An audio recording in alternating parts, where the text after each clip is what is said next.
नमस्कार। मैं हूँ एस्ट्रोलॉजर उषा जैन भटनागर। आप सभी का स्वागत है मेरे इस चैनल में। सबसे पहले आप सभी को नववर्ष की बहुत बहुत शुभकामनाएं। आई होप ये पूरा ही साल आप सब लोगों के लिए बहुत शानदार जाए। तो इस वार्षिक राशिफल में मैं इस समय अर्धवार्षिक राशिफल ही आप सब लोगों से शेयर कर रही हूँ, क्योंकि इन जनरल हमें जून तक तो याद रहता है, जो बाकी के महीने होते हैं हम भूल जाते हैं कि क्या कुछ होने वाला है। और ग्रह गोचर इतने जल्दी जल्दी चेंज होते हैं कि हर ही महीने कुछ ना कुछ नया इवेंट आ ही जाता है और हम उसके बारे में जरूर वीडियो शेयर करते हैं, तो वो भी आपको अपडेट होता रहता है। तो ये जो वीडियो है ये है कन्या राशि के लिए, और ये जो राशिफल मैं आपसे शेयर कर रही हूँ वो चंद्र राशि पर ही आधारित है, लग्न पर आधारित बिल्कुल भी नहीं है। तो आप अपनी चंद्र राशि के अनुरूप ही इस वीडियो को देखें। तो जब भी हम वार्षिक भविष्यफल या अर्धवार्षिक किसी भी प्रकार के भविष्यफल की बात करते हैं, और वो मास के लिए मीन्स आम लोगों के लिए, सभी लोगों के लिए जब एक साथ करते हैं, तो वो हमेशा हम गोचर पर ही करते हैं। और गोचर में 4 ग्रहों को बहुत अधिक प्रधानता देते हैं। उसमें सबसे पहले आते हैं शनिदेव, फिर बृहस्पति देव, राहु और केतु, क्योंकि इन चारों का ही जो गोचर पीरियड होता है वो बहुत लंबा होता है, 1 साल, 1.5 साल, 2.5 साल। तो ऐसे में जब भी कोई ग्रह एक ही राशि पर इतने समय तक बैठा रहेगा तो ऑब्वियसली उसको बहुत इंपैक्ट डालेगा। इसका मतलब ये बिल्कुल भी नहीं है कि जो अन्य ग्रह है जैसे कि शुक्र है, बुध है, मंगल है, वो आप पर असर नहीं डालेंगे। वो भी डेफिनेटली असर डालते हैं, और विशेषकर जब इन 4 जो ग्रह हैं मोटे मोटे उनसे कंबाइंड होते हैं, कोई दृष्टि संबंध बनाते हैं, तो वो ज्यादा असर डालते हैं। असल में उनका जो रोटेशन का पीरियड होता है वो जल्दी होता है, 1 महीना, 1.5 महीना। तो 1-1.5 महीने में जब कोई ग्रह सेटल ही नहीं हो पाता तो वो बहुत ज्यादा इंपैक्ट हमें दिखाई नहीं देते हैं। होते जरूर है लेकिन वो इतने हमें दिखाई नहीं देते हैं। तो हम इसीलिए जब भी वार्षिक भविष्यफल की बात करते हैं इन 4 ग्रहों को बड़ी ही प्रधानता देते हैं। तो कन्या राशि की यहाँ पर हम बात कर रहे हैं, तो सबसे पहले हम बात करेंगे शनिदेव की। तो शनिदेव अभी टिल पूरा ही साल मतलब दिसंबर तक वो आपके 7th हाउस में ही गोचर करने वाले हैं, मीन राशि में बैठे रहकर। तो यहाँ पे क्या होगा, 7वां भाव तो आपके स्पाउस का भाव है, मैरिड लाइफ का भाव है। तो यहाँ पर पहले से ही थोड़ी थोड़ी प्रॉब्लम्स तो चल रही होगी, क्योंकि शनिदेव वैवाहिक जीवन के लिए, 7th भाव के लिए बहुत अच्छा वक्रिंग करते हैं।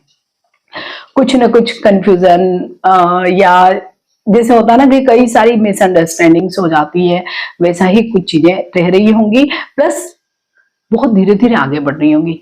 सपोज जैसे हम किसी से होता ना कि अबोला ही हो गया, तो आप बहुत दिनों तक अबोला ही रख रहे हो, बोल ही नहीं रहे हो, पति पत्नी दोनों के बीच में बातचीत ही नहीं हो रही है, क्योंकि शनिदेव है, वो चाहते ही नहीं है कि जल्दी से कोई प्रॉब्लम सॉर्ट आउट हो। तो ये स्थिति आप लोगों के लिए बहुत अभी हो रही होगी। ठीक है, ऐसे ही जो लोग भी पार्टनरशिप में काम करते हैं तो वहां पे भी कुछ ना कुछ थोड़ा मन मुटाव या कुछ जैसे मजा नहीं आता ना, कोई काम कर रहे हैं हम किसी के साथ या पार्टनर से बन नहीं रही, वैसी ही स्थितियां रह रही होगी। लेकिन एक बात यह भी है कि अगर आप डिवोर्स, सेपरेशन, इस तरह की कोई बुरी चीजें भी करने वाले हैं तो उसमें भी डिले हो रहा होगा कि कोई रिजल्ट ही नहीं आ रहा होगा या डेट पे डेट मिल रही होगी। तो हो सकता है कि आगे जाके वो पॉजिटिव भी हो जाए। तो पूरे ही साल शनिदेव आपको ये ही असर देने वाले हैं। प्लस उनकी जो एक डायरेक्ट दृष्टि तो पड़ रही है लग्न पे। लग्न पर जब भी शनि की दृष्टि होती है तो पर्सनालिटी थोड़ी सी बुझ जाती है, चेहरे पे भी थोड़ी झाइयां वगैरह आ जाती है, बाल बहुत चढ़ते हैं, दांतों में बहुत प्रॉब्लम होती है, इस तरह की स्थितियां होती है। तो आपको क्या करना है, शनिदेव की जो रेमेडीज करनी है वो तो करनी ही है, प्लस आपको थोड़ा एक्टिव रहना है, थोड़ा चेयरफुल मोड में रहना है, ताकि आपकी पर्सनालिटी अच्छी रहे और आसपास का वातावरण भी आपको अच्छा लगे कि आपकी वजह से कोई निराश या परेशान ना हो जाए कि ये किस तरीके से बिहेव कर रहा है। विशेषकर जो परिवारजन होते हैं वो दुखी और परेशान हो जाते हैं, आपको भी दुखी और परेशान देखकर। तो शनिदेव का पूरे ही साल आपके इस पर यही असर रहने वाला है। हाँ, वो जरूर 27 था, आप जुलाई को वक्री होंगे, अच्छा होगा, वक्री होंगे तो दूसरे भाव के रिजल्ट देंगे। प्लस जब भी कोई ग्रह वक्री होता है इट मीन्स वो सूर्य के प्रभाव से मुक्त हो रहा है, तो वो बहुत डिफरेंट रिजल्ट देता है। और वक्री ग्रह इन जनरल, क्योंकि उसमें चेष्टा बल भी बहुत अधिक होता है, तो बहुत अच्छे रिजल्ट्स देते हैं। तो ये जो आपके लिए शनिदेव वक्री होंगे वो होंगे 27 आप जुलाई से लेकर दिसंबर तक चलने वाले हैं। मीन्स काफी लंबा पीरियड होगा, क्योंकि मैं वो सेकेंड हाफ में आपसे शेयर करने वाली हूँ। तो ये शनिदेव का प्रभाव आप सब लोगों पर रहने वाला है। दूसरे जो स्टार हैं वो है बृहस्पति देव और वो बहुत अच्छे रिजल्ट आपको देने वाले हैं। हालांकि बृहस्पति देव अभी बहुत तेजी में है और ये उनकी जो तेजी पिछले साल से शुरू हुई है 25 से ही, और ये आगे 8-10 साल और चलने वाली है। और इस साल तो वो बहुत ही ज्यादा अलग तरीके का उनका पूरा ही पीरियड चलेगा गोचर का। वो 3 राशियों में गोचर करेंगे, मीन्स वो अभी मिथुन राशि में है, कर्क राशि में जाएंगे, देन सिंह राशि में भी जाएंगे। मीन्स इतना तीन भावों का फल आपको इस पूरे ही साल में वो देने वाले हैं। तो एट प्रेजेंट टिल 2 जून तक तो बृहस्पति देव बहुत अच्छे रिजल्ट आपको देने हैं, क्योंकि वो आपके कार्य भाव पर ही बैठे हुए हैं।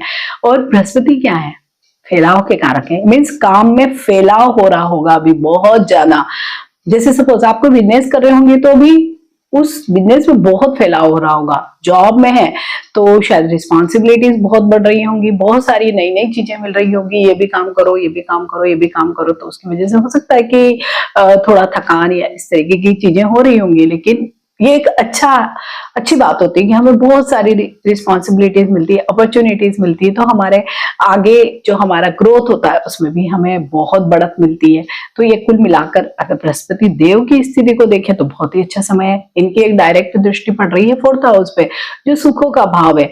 और 4th भाव पर जब भी बृहस्पति देव की दृष्टि पड़ती है तो बहुत अच्छे रिजल्ट मिलते हैं। ये माता का भी भाव है, तो यहाँ पर उनका भी आशीर्वाद आपको मिलेगा। और इसके साथ ही आपके सुखों में वृद्धि होगी टिल 2 जून तक। तो बृहस्पति देव की दृष्टि यहीं पर रहने वाली है। तो आप क्या कर सकते हैं इस समय में, कोई नया जमीन, मकान, प्लाट कुछ भी ले सकते हैं। और विशेषकर ये स्थितियां आपकी मई जून में बहुत अधिक होने वाली है। इनफैक्ट ये अप्रैल से स्टार्ट हो जाएगा। अगर आप नया घर लेना चाहते हैं, कोई भी प्रकार की प्रॉपर्टी परचेस करना चाहते हैं, बहुत अच्छा समय होगा। कोई व्हीकल भी लेना चाहते होंगे तो ये समय बहुत अच्छा है आप लोगों के लिए। इसके अलावा नया फोन मीन्स गजेट से लेना, क्योंकि वो भी एक भौतिक सुख की वस्तु है।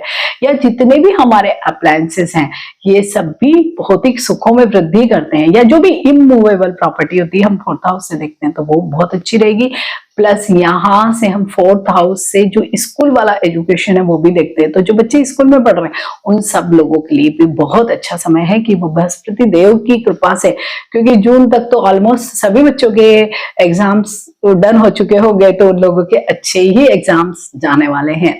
तो यहाँ पर बृहस्पति देव का जो पूरा आपको जो मिलने वाला है प्रभाव वो बहुत अच्छा है। हालांकि 2 जून को वो एक और आगे वाले भाव 11वें भाव में चले जाएंगे, और वो भाव भी तो बहुत अच्छा है। वहां पर भी उनके बहुत अच्छे रिजल्ट आपको मिलने वाले हैं, क्योंकि वो तब कर्क राशि अपनी उच्च की राशि में गोचर करेंगे। और 11वां भाव इच्छाओं का भाव है।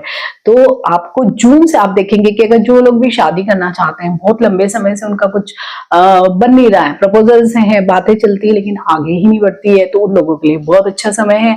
लव रिलेशनशिप में लेकिन कमिटमेंट ही नहीं दे रहे एक दूसरे को, शादी नहीं करना चाहते, तो अब अचानक से ही उनका मन होगा कि अब शादी कर ली जाए। तो ये समय जून से एक्चुअल में स्टार्ट हो जाएगा। आगे की कई महीनों तक यही स्थितियां रहने वाली है, जो मैं सेकेंड हाफ में आपसे शेयर करूंगी। तो बृहस्पति देव की वजह से, और क्योंकि इच्छाओं के भाव में ही वो जब आ जाएंगे जून में, तो इच्छाएं बढ़ेगी, तो आप ज्यादा प्रयास करेंगे, प्रयास ज्यादा करेंगे तो इनकम ज्यादा जनरेट करेंगे। मीन्स सारी चीजें आपकी बहुत अच्छी होने वाली है। प्लस उसी समय में क्योंकि उनकी दृष्टि पंचम पे पड़ेगी तो क्या होगा, बहुत अच्छे रिजल्ट्स आपको मिलेंगे। बच्चों से, एजुकेशन में जो लोग हैं उनको, प्लस लव रिलेशनशिप में भी। तो बृहस्पति देव पूरे ही महीने, पूरे ही साल इनफैक्ट आप सब लोगों के लिए बहुत अच्छे रहने वाले हैं। अब बात करेंगे राहु की। राहु अभी आपके 6th हाउस में गोचर कर रहे हैं, 3 नवंबर तक तो वही रहने वाले हैं।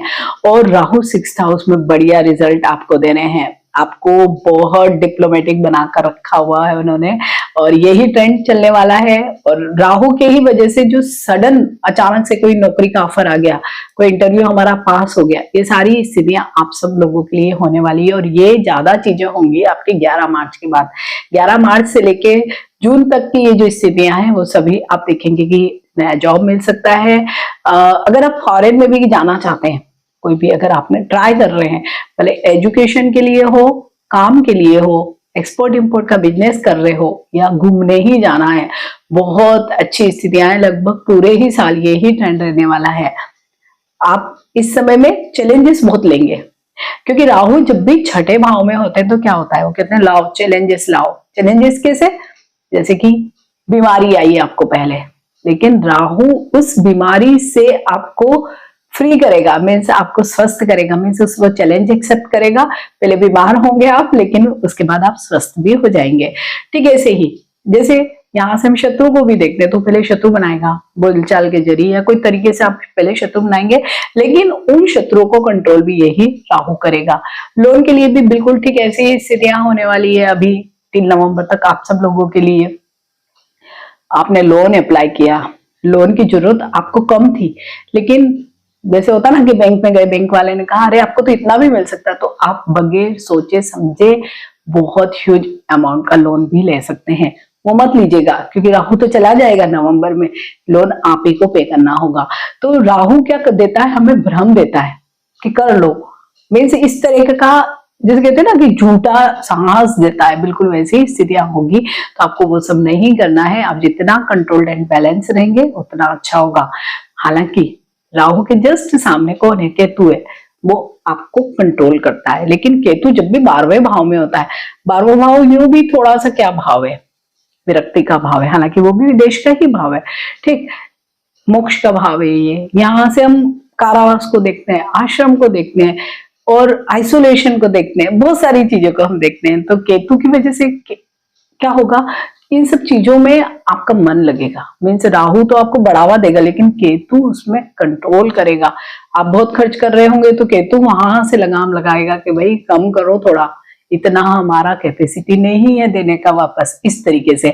तो ये एक तरीके से खींचतान वाला जो होता है, 6-12 का जो संबंध होगा ना, तो बड़ा खींचतान वाली ही आपकी चीजें होती रहेंगी। आप उसमें बैलेंस करके आगे बढ़ते रहेंगे। तो ये वाली सारी चीजें आपके इस समय, इस पूरे साल 3 नवंबर तक तो दोनों ऐसे ही रहने वाले हैं। तो यही स्थितियां रहने वाली है।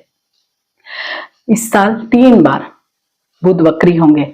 बुध जब भी वक्रिय होते हैं तो वो बहुत बढ़िया रिजल्ट देते हैं। मीन्स आपकी जो बुद्धि अभी जो होगी ना, उससे 3 टाइम्स मोर बुद्धि चलती है, और वो भी इधर उधर टेढ़ी बुद्धि, जिसको हम कहते हैं ना कि चालाक शातिर बुद्धि, वैसे ही स्थितियां हो जाती है। क्योंकि जब भी कोई ग्रह वक्री होता है, इट मीन्स क्या, सूर्य के प्रभाव से मुक्त हो रहा है। और जब सूर्य यानी पिता का प्रभाव किसी भी बच्चे पर कम हो जाता है तो वो क्या करता है, अनुशासनहीन हो जाता है, अपनी मन मर्जी करता है। लेकिन अगर वो मन मर्जी बैलेंस्ड रही, अच्छी तरफ रही, तब तो बढ़िया है। लेकिन अगर गलत हो गई तो प्रॉब्लम आएगा। तो बुध के टाइम में, क्योंकि एक समय बुध का आपका वक्री होने का आएगा 26 फरवरी से ही, लेकिन वो मार्च तक चलेगा। तो उस समय में आपको थोड़ा सा ध्यान रखना पड़ेगा। फिर आगे और पीरियड्स हैं, वहां पे मैं बाद में शेयर करूंगी। लेकिन एक पीरियड ये आने वाला है जो मार्च का महीना होगा। तो आपको अगर इस बुध को, वक्री बुध को आपने अगर पॉजिटिव वे में यूज कर लिया, तो आप शायद, क्योंकि बुध कम्युनिकेशन का भी कारक है, बुद्धि का भी कारक है, आपके पैसे का भी कारक है, तो आप क्या कर सकते हैं, बहुत नए सोर्स इनकम के जनरेट कर सकते हैं। क्योंकि आपके तो राशि स्वामी ही स्वयं बुध है।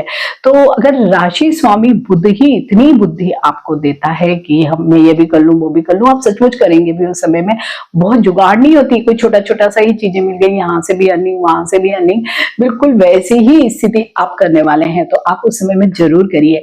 इसके साथ ही उस समय में आप अपने कम्युनिकेशन को बहुत यूज करने वाले हैं। तो कम्युनिकेशन को भी आप, जैसे कई लोग बात करते हैं ना कि बहुत अलग तरीके की बात करते हैं, लोग उनसे प्रभावित हो जाते हैं। एक्चुअल में उन्हें नॉलेज नहीं होती है, या एक्चुअल में वो चीज होती ही नहीं है, फिर भी वो लोग इस तरीके से बात करते हैं, इस तरह से प्रेजेंट करते हैं कि सारे लोग उसको फॉलो करने लगते हैं या उसको मान जाते हैं। बिल्कुल वैसी स्थितियां उस समय में होने वाली है। इसके अलावा शुक्र भी इस वर्ष बहुत अलग रिजल्ट देंगे, क्योंकि बहुत बार कंबो बनाने वाले हैं वो, सूर्य के साथ, मंगल के साथ, बुध के साथ, शनि के साथ। तो ऐसे में क्या होगा, अच्छे रिजल्ट मिलेंगे। तो ये सारी ग्रह स्थितियां आपको इन 6 महीनों में इस तरीके के रिजल्ट देगी। हाँ, 1 फरवरी में ही, 17 फरवरी को ही एक सूर्य ग्रहण आ रहा है। तो सूर्य ग्रहण की वजह से थोड़ा सा हमारा, एक तो इम्यूनिटी कम हो जाती है। तो उस समय में इम्यूनिटी कम होगी तो क्या है, जो मौसमी बीमारियां वो हमें लग सकती है, थोड़ा हम लो भी फील करते हैं, क्योंकि सूर्य हमारा तेज है, हमारी एनर्जी है, तो वो थोड़ी सी लो हो जाती है। और जब भी सूर्य ग्रहण या चंद्र ग्रहण आता है तो 1 वीक पहले, 1 वीक बाद का जो समय होता है थोड़ा लो ही जाता है हमारा। इसके बाद मार्च की बिल्कुल ही बिगनिंग में 2 और 3 मार्च को चंद्र ग्रहण भी आ रहा है।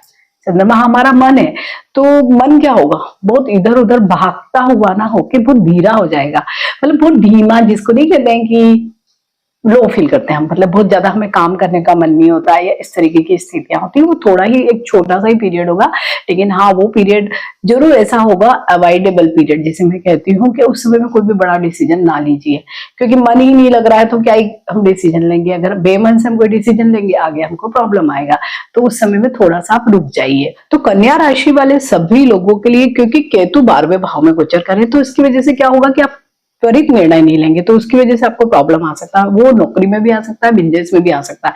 सपोज कोई जॉब ऑफर आपको आया, आपने निर्णय ही नहीं लिया, ऊहापोह की स्थिति में ही बने रहे, तो वो चला जाएगा। ठीक है, ऐसे बिजनेस अपॉर्चुनिटीज भी आपकी जा सकती है। लेकिन फरवरी और मार्च का महीना, विशेषकर 17 फरवरी के बाद आप देखेंगे कि अगर जॉब नया ढूंढ रहे हैं, स्विच करना चाहते हैं, तो वो बहुत सारी अपॉर्चुनिटीज आपको मिल सकती है, तो उसको जरूर लीजिए। बिजनेस के लिए भी बहुत अच्छी अपॉर्चुनिटीज आपको उस समय में मिलेगी। वो वाला जो समय होगा विशेषकर 11 मार्च के बाद, क्योंकि 11 मार्च को गुरु भी वक्री से मार्गी हो जाएंगे, तो देखेंगे कि अलग ही तरह का जोश आ जाएगा, सारी चीजें ठीक होगी, मान सम्मान बढ़ेगा, पद प्रतिष्ठा बढ़ेगी, आपके काम में मन लगेगा, आपका मीन्स कैरियर या व्यक्तिगत जीवन सभी जगह बहुत ज्यादा पॉजिटिविटी फील करेंगे। विशेषकर शनि देव कुछ न कुछ छोटी मोटी चीजें होती है ना पीछे से जैसे जो आ जाती है, या कोई थर्ड पर्सन आके हमको कह रहा है, हमारे बीच में आके कुछ गलतफहमियां पैदा करवा रहा है, तो ये सारी स्थितियों से आपको मतलब अपने आप पर आपको ट्रस्ट करना, फेथ करना है, मतलब सुनना सबकी, एंड ऑफ द डे करना अपने मन की है। विद्यार्थियों के लिए मीन्स स्टूडेंट्स के लिए समय बहुत अच्छा है, लेकिन राहु कई बार आपको ऐसी बुद्धि दे सकता है कि शॉर्टकट 5 क्वेश्चन पढ़े, एग्जाम दिया, पास हो जाएंगे, नहीं। आपको थारो स्टडी करना, मीन्स नॉलेज लेनी है एंड देन एग्जाम देना है, तो आपकी सफलता 100% आपको मिलेगी। तो यहाँ पर आपको ये सारी चीजें जरूर ध्यान रखनी है। भाई बहनों के साथ जो आपके संबंध है, इस बार आप देखेंगे कि कन्या राशि वाले लोग बहुत ज्यादा इंटरेस्टेड नहीं हो रहे होंगे उनसे रिश्ते बहुत अच्छे करने के लिए, और विशेषकर फरवरी का महीना और जनवरी हाफ से लेके फरवरी का पूरा ही महीना आप देखेंगे कि कुछ न कुछ थोड़ा सा तनाव आप लोगों के संबंधों के बीच में आ सकता है, तो जरूर ध्यान रखें। बात करेंगे स्वास्थ्य की, तो स्वास्थ्य संबंधी समस्याएं, हालांकि जैसे मैंने कहा भी कि राहु छठे भाव में, तो क्या कर सकता है, चैलेंजेस दे सकता है। पहले से चली आ रही कोई बीमारियां वो तो आपकी खत्म करवा देगा, क्योंकि वो चैलेंजेस को खत्म करना चाहता है, तो वो तो आपकी खत्म हो जाएगी। लेकिन कोई नई बीमारियां आप ना लें, उनका जरूर ध्यान रखें। और विशेषकर राहु की वजह से डाइजेस्टिव इश्यूज बहुत होते हैं, या लोअर एब्डोमेन के पार्ट में जो जो भी बीमारियां होती है वो बहुत हो जाती है, आपको उनका ध्यान रखना है। मीन्स आप जितना अवेयर रहेंगे उतना ही आपके लिए बेटर होगा। बृहस्पति देव की वजह से भी आपके वजन में वृद्धि हो सकती है, तो वहां पे भी आपको ध्यान रखना है कि जितना आप एक्टिव लाइफ स्टाइल फॉलो करेंगे, डिसिप्लिन में रहेंगे, अच्छा फूड हैबिट्स रखेंगे, तो ऐसे कोई प्रॉब्लम नहीं होगा। तो ये सारी चीजें, इसके अलावा ऐसा कोई मोटा कोई खराब कोई बड़ी बीमारी हो जाए, ऐसा कोई योग नहीं दिखाई दे रहा है। इनफैक्ट महिलाओं के लिए भी, जो भी कन्या राशि की जो कन्या है, महिला है, उन लोगों के लिए भी बहुत अच्छा समय है।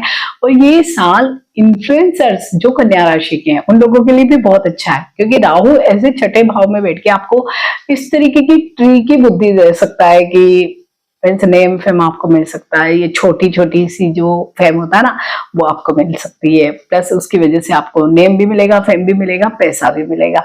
तो ये सारी चीजें आपकी अच्छी हो सकती है। विदेश यात्रा का भी योग है, लेकिन केतु क्योंकि 12वें भाव में, तो अपने पेपर्स को जरूर देखें।